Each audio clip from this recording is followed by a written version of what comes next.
नमस्कार, आप देख रहे हैं हमारा खास कार्यक्रम आपकी खबर आपका फायदा। और आज बहुत ही अहम टॉपिक है क्योंकि मंदी तो नहीं है मगर मंदी का शोर जरूर है। ऐसे में आज आपको हम कुछ ऐसे स्किल और सेक्टर्स के बारे में बताएंगे जो मंदी के असर से बेअसर रहने वाले हैं। खासकर ब्लॉकचेन टेक्नोलॉजी और आर्टिफिशियल इंटेलिजेंस जैसी टेक्नोलॉजी में न केवल मौजूदा दौर में बल्कि आने वाले दिनों में भी डिमांड बनी रहेगी। आज शाम जो हमने बात की, मतलब जो बात कर रहे हैं, वो बहुत ही बेहद अहम बात इसलिए हो जाती है क्योंकि कुछ सेक्टर ऐसे हैं जहां पर आगे भविष्य बनता हुआ दिख रहा है और कहीं पर तमाम उम्मीदें दिख रही हैं। लेकिन इस पूरी चर्चा में हमारे साथ कुछ मेहमान भी जुड़ेंगे, उनसे भी बात करेंगे। लेकिन सबसे पहले ये आप एक रिपोर्ट देखिए।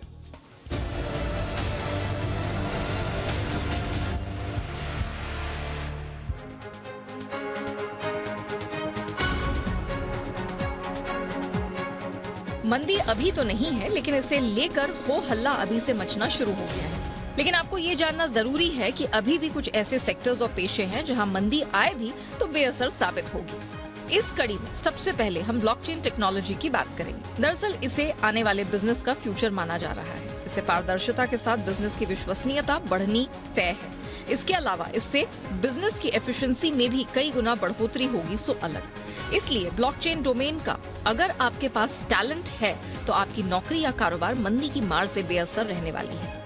अगर आप ब्लॉकचेन टेक्नोलॉजी में महारत हासिल कर लेते हैं तो बैंकिंग सेक्टर से लेकर हेल्थ केयर सेक्टर हो या फिर retail sector, blockchain architect, developers या ब्लॉकचेन क्वालिटी इंजीनियर के तौर पर आपकी मांग बनी रहेगी।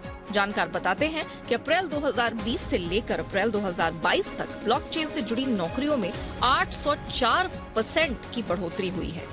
अब बात डिजिटल दुनिया की करते हैं। कोरोना के बाद हर छोटे बड़े कारोबार डिजिटल बेस्ड हो रहे हैं या हो गए हैं। डिजिटल अडेप्टेशन के साथ साथ साइबर से जुड़े खतरे भी बढ़ते जा रहे हैं, यानी साइबर सिक्योरिटी से जुड़े तकनीकी विशेषज्ञों की बाजार में भारी मांग है। PwC की global digital trust insights India की रिपोर्ट के मुताबिक बढ़ते साइबर अटैकों के चलते छोटी बड़ी सभी कंपनियां साल 2023 में साइबर सिक्योरिटी से जुड़े बजट में 80% का इजाफा कर सकती हैं। जानकारों की माने तो पिछले साल अगस्त से लेकर अब तक साइबर सिक्योरिटी डोमेन में एक्सपर्ट्स की डिमांड दुगनी से ज्यादा बढ़ी है। खासकर मौजूदा दौर में cyber security analyst, security architect, cyber security manager और नेटवर्क सिक्योरिटी इंजीनियर्स की बेहद मांग है। यानी मंदी की मार से ये क्षेत्र अभी अछूता रहेगा। मंदी के असर से बेअसर रहने वाला तीसरा अहम क्षेत्र AI यानी आर्टिफिशियल इंटेलिजेंस है। हर सेक्टर, हर इंडस्ट्री में इसकी खूब डिमांड है। गूगल असिस्टेंट हो या फिर Amazon का एलेक्सा या एप्पल का सिरी, ये सभी AI बेस्ड हैं। जब आप गूगल सर्च करते हैं या कोई बात करते हैं तो AI ही आपके रुझान से जुड़े ऐड दिखाता है। इससे जुड़े तकनीकी विशेषज्ञों की मांग लगातार बढ़ रही है। आर्टिफिशियल इंटेलिजेंस में खासकर machine learning engineer, data scientist, business intelligence developer की मांग आने वाले दिनों में भी बनी रहेगी। इसके अलावा चिकित्सा, बैंकिंग और फूड बिजनेस भी कुछ ऐसे सेक्टर हैं जहां मंदी अपना बहुत कम असर दिखा पाएगी। ब्यूरो रिपोर्ट, जीरा। तो ये दो बातें हैं, एक तरफ मंदी का डर है, मंदी का भय है पूरी दुनिया में, तो दूसरी तरफ कुछ ऐसे सेक्टर्स भी हैं जैसे AI, ब्लॉकचेन कि यहाँ पर एक बड़ी अपॉर्चुनिटी भी दिख रही है। तो इसी को चर्चा में समझने की कोशिश करेंगे। हमारे साथ बहुत ही खास मेहमान हैं। हमारे साथ हैं Rajneesh Singh, managing partner simply HR। हमारे साथ हैं Pranshu Upadhyay, regional director Michael Page India. और हमारे साथ हैं Parveen Malhotra, director career guidance India. बहुत स्वागत है आपका जी बिजनेस पर। सबसे पहले प्रवीण मैम आपके पास ही आएंगे और समझना चाहेंगे कि अमेरिका से लेकर इंडिया समेत हर जगह IT सेक्टर में जो छटनी का माहौल बना हुआ है, IT सेक्टर में छटनियां हो रही हैं, मंदी नहीं आई है लेकिन आशंका गहरा रही है। तो आपके पास किस तरह के जॉब प्रोफाइल के लोग अधिक आ रहे हैं इस समय? देखिए, जो IT कंपनीज है ना, वो अमेरिका और वेस्ट में बहुत भारी संख्या में लोगों को डाउनसाइज कर रही हैं, अपने ऑपरेशंस डाउनसाइज कर रही हैं।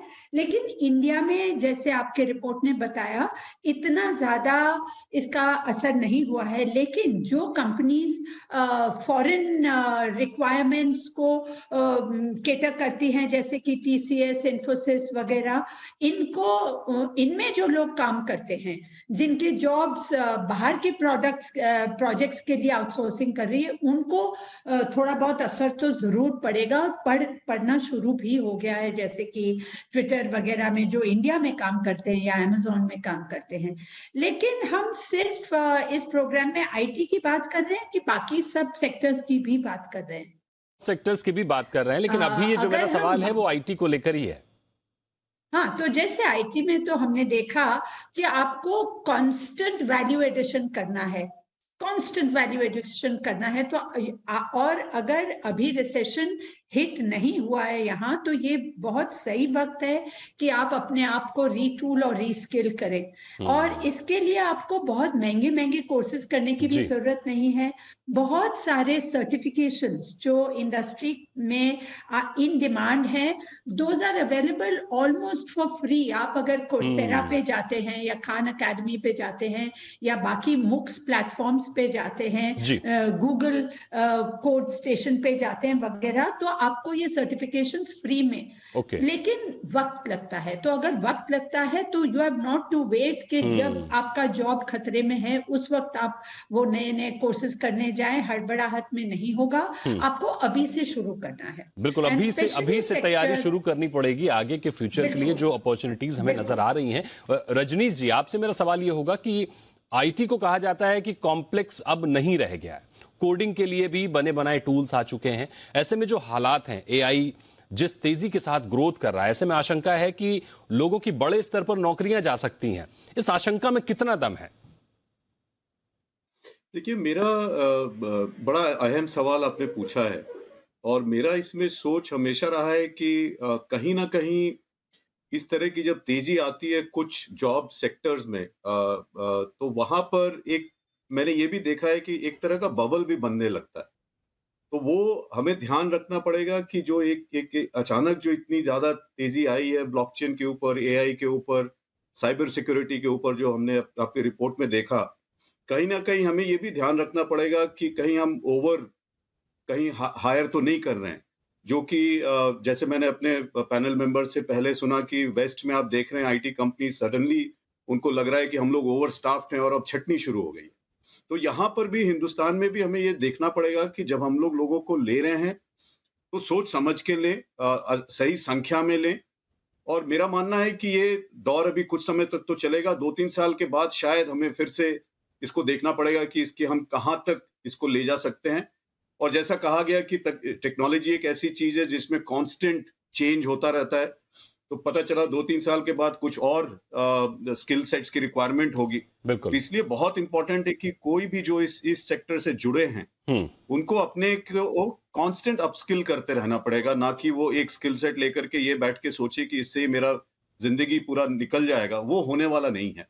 तो काफी डिसरप्शन है टेक्नोलॉजी में, और पैंडेमिक के बाद मेरे को लगता है इस पे और तेजी आई है। और टेक्नोलॉजी कंपनीज काफी अपबीट हैं, काफी इन्वेस्टमेंट्स हो रही हैं, स्पेशली हिंदुस्तान में।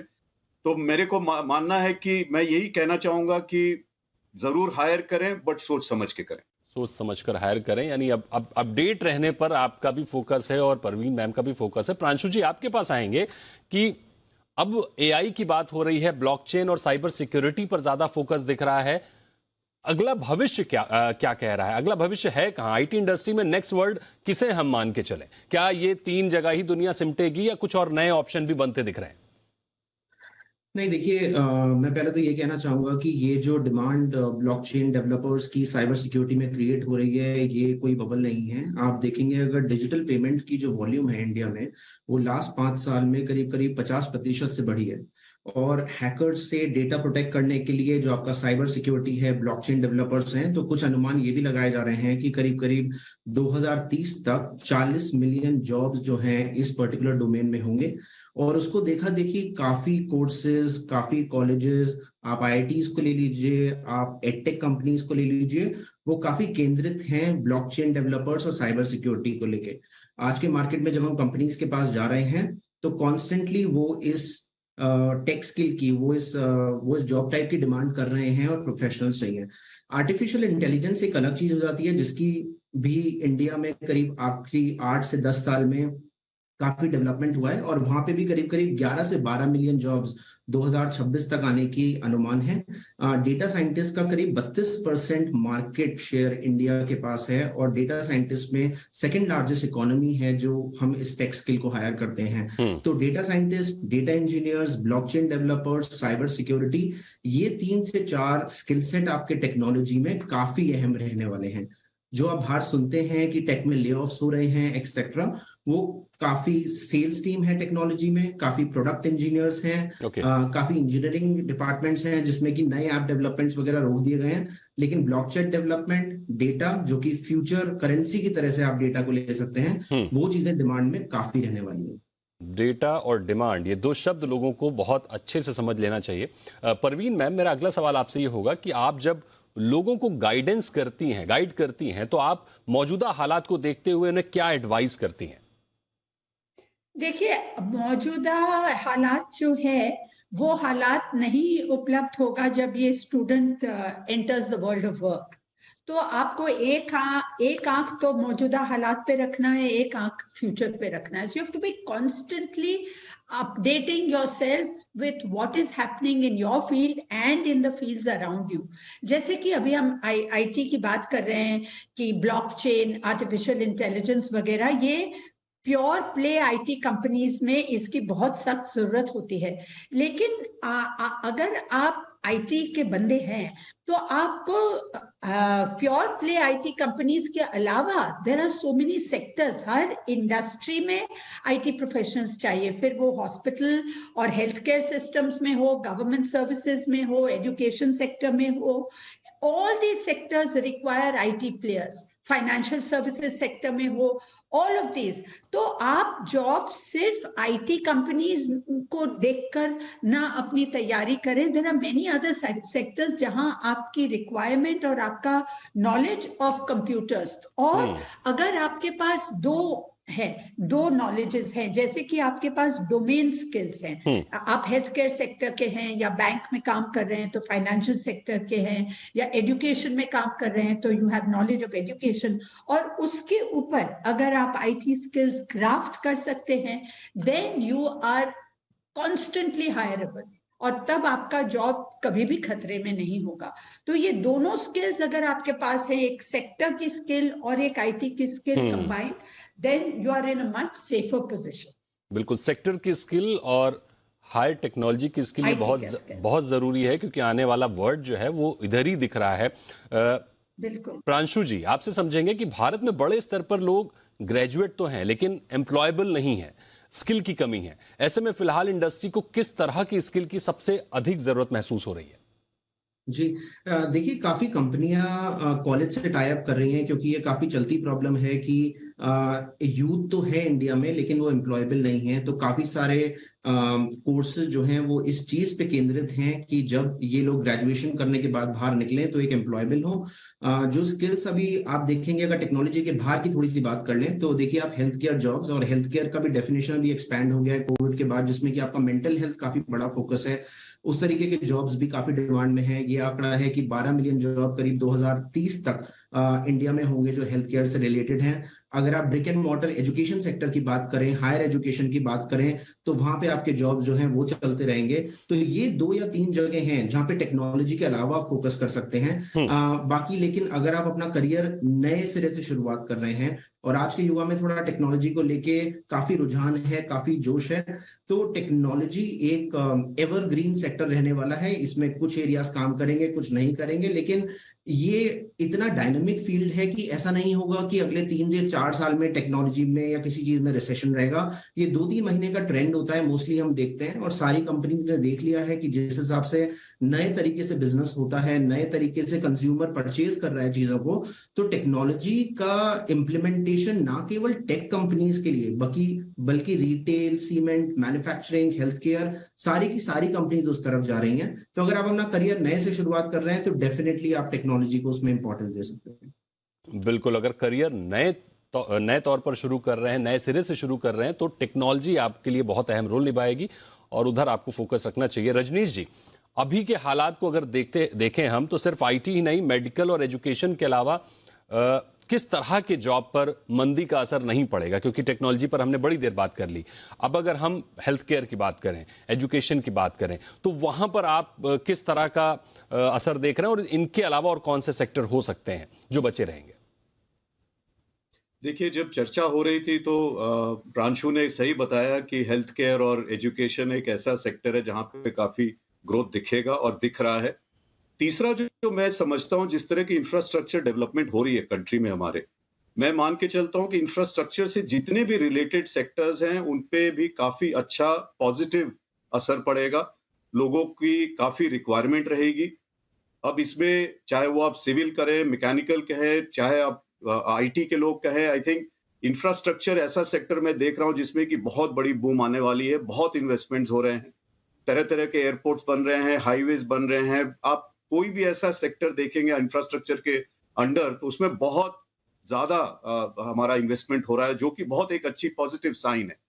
और उसके अलावा मैं मान के चलता हूं, जैसा कि प्रांशु ने अगेन पहले बोला था कि डिजिटल पेमेंट का जो हमारा सेक्टर है एक और जो इतनी रैपिडली ग्रो कर रहा है, हमारी डिजिटाइजेशन का जो हमारा एक तरह का रेवोल्यूशन कहूंगा, जिस तरह की लास्ट मैन तक भी आदमी एक जुड़ रहा है डिजिटल के तौर पे, तो ये मान के चलना चाहिए कि उससे भी हमारे काफी एक बड़ा पुश आएगा एम्प्लॉयमेंट के लिए, कि एक डिजिटल टेक्नोलॉजी के अराउंड हम लोग काफी जॉब्स क्रिएट कर सकते हैं। तीसरा मैं मान के चलता हूं ई कॉमर्स में भी, आप सिंपल थिंग लाइक डिलीवरी आप ले लें सिस्टम, अगर इन ई कॉमर्स के अंदर देख लें तो जिस तरह से स्विगी, जोमैटो और कई और नए ऐसे ऑर्गेनाइजेशंस आए हैं, मेरे को लगता है कि ई कॉमर्स में भी खास करके डिलीवरी में एम्प्लॉयमेंट काफी जनरेट हुई है पिछले 4-5 सालों में, और मेरे को लगता है कि और भी उसमें जनरेट होंगी एम्प्लॉयमेंट। तो आप देख रहे हैं आपकी खबर, आपका फायदा, और आज के प्रोग्राम में हम बात कर रहे हैं कि जब पूरी दुनिया में मंदी की बात चल रही है तो ऐसे कौन से सेक्टर हैं, ऐसे कौन से क्षेत्र हैं जहां पर रिसेशन प्रूफ वो रह सकते हैं, जहां पर अपॉर्चुनिटी बनी रह सकती है। और हमारे साथ हमारे मेहमान जुड़े हुए हैं। अगला सवाल हम लेते हैं परवीन जी आपसे कि भारत में नेक्स्ट वर्ल्ड जॉब की एजुकेशन के लिए हमारे पास संस्थान कितने मजबूत हैं? एआई, ब्लॉकचेन पर हम बात कर रहे हैं। हायर एजुकेशन के लिए, रिसर्च के लिए हमारे देश में जो संस्थान है वो कितने सक्षम हैं? हमारे पास अब जो एजुकेशन सेक्टर है, खास करके हमारा हायर एजुकेशन सेक्टर है, वो बहुत तेजी से सक्षम बन रहा है। पहले की तरह नहीं है, क्योंकि इसमें ये जो कोविड के दौरान में जो डिजिटाइजेशन आया तो उससे वो बहुत ही मजबूत हो गए हैं उनके हाथ। और साथ साथ में बहुत सारी जो हमारी हायर एजुकेशन इंस्टीट्यूशंस है, खास करके टेक्निकल कॉलेजेस जो है, उन्होंने वो they are collaborating with their counterparts in foreign countries. तो और इंडस्ट्री के साथ सबसे ज्यादा इम्पोर्टेंट है कि हमारा जो प्रेडोमिनेंटली थियोरेटिकल एजुकेशन है, वो उसको प्रैक्टिकल कंपोनेंट की बहुत सख्त जरूरत है। और इस बात को लेकर वो बहुत कॉन्शियस और अवेयर हो गए हैं। तो ये काफी तेजी से मैंने देखा है, काफी मैं जूरीज पे रही हूँ on selection of these institutes, तो मैंने देखा है कि बहुत इंटरेस्टिंग और बहुत तेजी से ये लोग they are rising to the requirements of the industry. ठीक है प्रांशु जी, मेरा अगला सवाल आपसे ये होगा कि भारत हर बार एक तो बड़ी डिमांड है, तो बड़ी डिमांड की वजह से हम ज्यादातर रिसेशन से बच जाते हैं। जो हमारी डिमांड है वो यहीं पर खप जाती है, जो हमारे बिजनेसेस है यहां पर ही ज्यादातर खप जाते हैं। तो क्या अब जो मंदी दिख रही है हमें पूरी दुनिया में, उसको देखते हुए भारत में ये जो डिमांड है वो मंदी को बेअसर कर सकती है? देखिए, मैं कहूंगा कि काफी ऑप्टिमिज्म है, काफी सकारात्मक तरीके से सोच रहे हैं अगर आप इंडस्ट्री लीडर्स को भी देखें। क्योंकि अगर 5 बड़ी इकोनॉमीज की बात करें तो इंडिया एज अ इकोनॉमी आज भी सोच रहे हैं कि करीब 6.5 से 7% जीडीपी पे ग्रो करेगी। ये अगर आप कंपेयर करें दूसरी इकोनॉमी से तो फिर भी बहुत ही बेहतर आंकड़े हैं। आप चाहें अभी स्टॉक मार्केट स्टैटिस्टिक्स को ले लीजिए, इवन नंबर ऑफ डील्स इसमें प्राइवेट इक्विटी फंडिंग हो रही है या जिस तरीके का इन्वेस्टमेंट आ रहा है वो जरूर कम हुआ है साल के शुरू से, लेकिन अभी भी काफी बेहतर है। तो जिस तरीके के आंकड़े हमें दिख रहे हैं, जिस तरीके के रुझान हमें मिल रहे हैं, उसमें ये डेफिनेटली एक चीज निकल के आ रही है कि इंडिया में ये चीज 3 से 4 महीने का एक सेंटिमेंट, एक सेगमेंट रह सकता है, लेकिन आने वाले समय में इंडिया उभर के आएगा और ये अपने ग्रोथ पाथ पे काफी अग्रसर रहेगा। रजनीश जी, मेरा आपसे सवाल ये होगा कि अभी हमने जो सवाल आपसे पूछा कि हेल्थ सेक्टर है, एजुकेशन सेक्टर है, आईटी सेक्टर है, इसमें संभावनाएं दिख रही हैं। लेकिन अगर हम फोकस्ड करें, थोड़ा और माइक्रो जाने की कोशिश करें, तो इन सेक्टर्स में भी जो एक्चुअल डिमांड है वो कहां बन रही है, एक्चुअल जो अपॉर्चुनिटीज है वो कहां बन रही है? नहीं, अपॉर्चुनिटीज देखिए, अगर आप हम हेल्थ केयर का ही लें तो right from doctors to nurses to paramedical staff to the entire operations back end पे, आई थिंक वो पूरा का पूरा ढांचा एक फ्रेमवर्क के अंदर में जितनी भी जॉब्स हैं उन सबका डिमांड बहुत रहेगा। तो जहां जहां भी इन्वेस्टमेंट्स हो रही हैं इन सब सेक्टर्स में, आप मान के चलिए कि हर एक डिपार्टमेंट या हर एक फंक्शनल जो भी रोल है उसकी डिमांड काफी रहेगी। अब देखिए, मैं प्रांशु की बात पे अगेन जाता हूं कि उन्होंने एक बहुत अच्छी चीज पॉइंट रेज की थी कि हमारे पास युवा तो बहुत हैं, मगर कितने एम्प्लॉयबल हैं वो सबसे बड़ा हमारे सामने एक क्वेश्चन जैसा खड़ा हो गया है। प्रवीण जी से भी मैं थोड़ा सा डिफर करूंगा कि कहीं ना कहीं क्वालिटी ऑफ एजुकेशन जो है वो कहीं ना कहीं गिर रहा है हमारे देश में, और हमें इसके लिए सतर्क रहना चाहिए। मैं ये भी देख रहा था, कहीं पढ़ रहा था कि हमारे कई अच्छे इंस्टीट्यूट्स भी टॉप 100 में नहीं आते हैं ग्लोबली। तो दैट मीन्स हमारा कहीं ना कहीं ऐसा ना हो कि हम लोग एक रश में पूरी क्वालिटी को हम लोग नजरअंदाज कर दें, तो उसका असर लॉन्ग टर्म बहुत खराब पड़ेगा कि जहां पर कि आपकी जो क्वालिटी है इन सर्विसेज सेक्टर की, या आप टेक्नोलॉजी की बात करें या ब्रिक एंड मॉर्टर की बात करें, बिल्कुल कहीं ना कहीं ऐसा ना हो कि हम इस रश में क्वालिटी को ना हम भूल पाए, क्वालिटी को हम ना भूलें, क्वालिटी को और मजबूत करें, जो बहुत इंपॉर्टेंट बात है। एक और चीज इसमें हम समझना चाहेंगे सर कि रजनीश जी, आपसे ही मेरा सवाल होगा कि बैंकिंग सेक्टर हमारा काफी मजबूत है, आज भी हमारी इकोनॉमी बहुत ही स्ट्रांग है दूसरे देशों के मुकाबले, तो ऐसे में हमारा बैंकिंग सेक्टर इस चीज को झेलने के लिए कितना आप देख पा रहे हैं कि साथ देगा?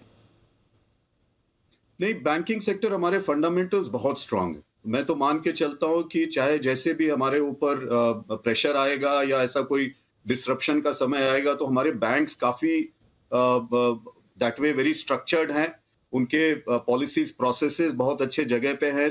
जिस तरह उन्होंने टेक्नोलॉजी को अडॉप्ट किया है उससे भी हम देख रहे हैं कितनी सहूलियत मिली है सारे कस्टमर्स को। तो मैं मान के चलता हूं कि बैंकिंग सेक्टर हमारा एक ऐसा सेक्टर है जिसपे हमारा काफी अच्छा पकड़ है एज अ कंट्री, और चाहे वो प्राइवेट हो चाहे पब्लिक सेक्टर बैंक्स हो, हर तरफ हमने देखा है कि जितनी भी चेंजेस आई हैं हमारी बैंकिंग सेक्टर कहीं ना कहीं हर चीज को अडॉप्ट करती चली है, और इसलिए हम लोग दुनिया के काफी ऐसे बैंकिंग सेक्टर में प्रोबेबली हमारा अच्छा आगे का एक नंबर कहा जाएगा कि हम लोग काफी आगे चल रहे हैं। तो मैं मान के चलता हूं कि बैंकिंग सेक्टर हमारा काफी ठोस है और उस पे हमें ज्यादा चिंता नहीं करनी चाहिए। मेरा मानना यह है क्योंकि अच्छे प्रोफेशनल्स वहां पे काम कर रहे हैं, right from the top management to down the line. बिल्कुल बिल्कुल। इसी के साथ प्रांशु जी, एक और सवाल मेरा ये होगा कि अगर हम फूड इंडस्ट्री की ओर देखें तो हम काफी कुछ आत्मनिर्भर हैं, काफी कुछ चीजें हम खुद ही पैदा करते हैं, खुद ही हमारे वहां खपत हो जाती है, तो क्या ये सेक्टर भी हमें मंदी से बचाने में बड़ी मददगार साबित हो सकता है?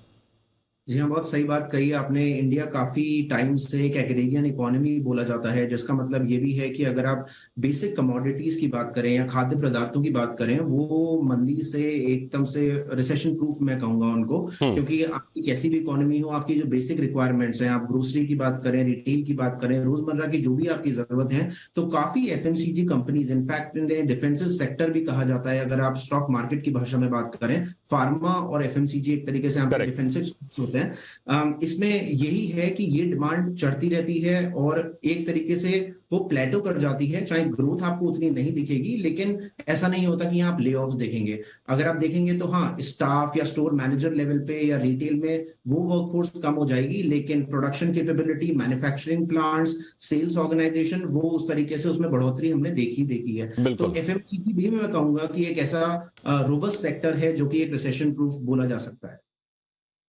बिल्कुल, यानी अगर हम ओवरऑल समझने की कोशिश करें तो मंदी के आसार जरूर हैं पूरी दुनिया में, लेकिन भारत की बहुत सी चीजें हैं जो इसे मंदी से बचाती हैं, जिन पे तमाम सेक्टर्स पर हमने बात की, चाहे वो एजुकेशन की बात हो, चाहे वो फार्मा सेक्टर की बात हो, चाहे वो फूड सेक्टर की बात हो, बैंकिंग हमारा स्ट्रांग है। तो बहुत सारे ऐसे वर्टिकल्स हैं हमारे जो हमें मंदी से बचाते हैं, और आईटी सेक्टर में जिस तरह की उम्मीदें, जिस तरह के अपॉर्चुनिटीज दिख रही हैं, बस हमें फोकस्ड रहने की जरूरत है, उस पर बाकायदा स्टेप बाय स्टेप बढ़ने की जरूरत है, तो शायद हम पर वो असर नहीं आएगा जो पूरी दुनिया पर आता हुआ दिख रहा है। तो बहुत बहुत शुक्रिया करेंगे आपका हमारे साथ जुड़ने के लिए, रजनीश जी, प्रांशु जी और परवीन मैम, आपका भी बहुत बहुत शुक्रिया हमारे साथ जुड़ने के लिए और हमारे दर्शकों को गाइड करने के लिए और उन्हें समझाने बताने के लिए। तो इसी के साथ इस हमारे खास प्रोग्राम में आपकी खबर आपका फायदा में आज के शो में फिलहाल